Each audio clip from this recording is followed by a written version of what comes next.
क्या ये संभव है यदि हम अपने बड़ों का कहना माने या फिर अपने मित्रों का कहना माने जो कि सही राय दे रहा है, तो हम सही रास्ते पे जा सकते हैं, हम बहुत सारी परेशानियों से बच सकते हैं। एक बार की बात है, एक कबूतर का झुंड जो कि भूख के कारण बड़े ऊंची ऊंची आकाश में उड़ रहा था, लेकिन उन्हें कुछ भी खाने को दिखाई ही नहीं पड़ रहा था। कुछ समय के बाद उन्होंने देखा एक पेड़ के नीचे बहुत सारे चावल के दाने बिखरे पड़े हैं। उन्होंने कुछ इधर उधर नहीं देखा और तुरंत उन चावलों के ऊपर टूट पड़े और खाना शुरू कर दिया। उनमें से एक चतुर कबूतर जो था उसने बोला कि अरे मित्रों, ठहरो, एकदम से कहीं भी खाना देखकर ऐसे मत टूटो, हो सकता है ये किसी की शिकारी की चाल हो।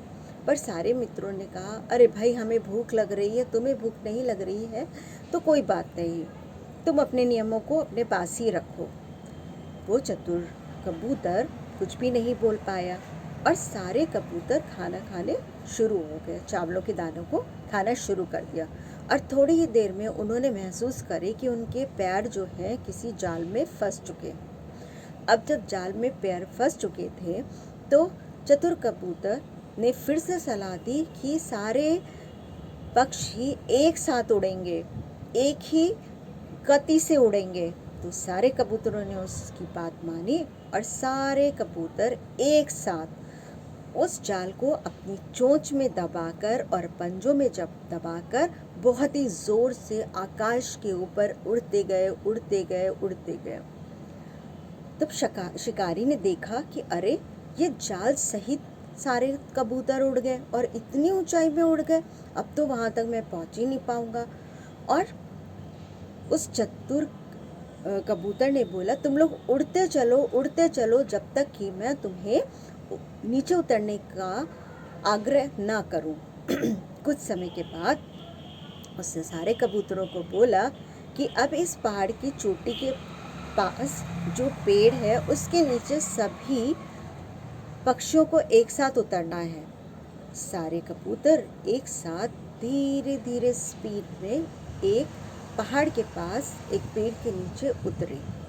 तब उस चतुर कबूतर ने एक अपने पुराने मित्र चूहे को बुलाया। वहाँ पर चूहा आया और चूहे से उसने आग्रह किया, क्या तुम हमारे सभी मित्रों को इस जाल से निकाल सकते हो? चूहा ने बोला, क्यों नहीं, ये तो मैं काम बहुत वर्षों से करता आया हूँ। मैं अभी तुम्हारे जाल को काट देता हूँ अपने तेज दांतों से और तुम सब आज़ाद हो जाओगे। इस तरह से चूहे ने सारे जाल को अपने दांतों से काट दिया और सारे पक्षी आज़ाद हो गए। सभी ने चूहे को धन्यवाद दिया।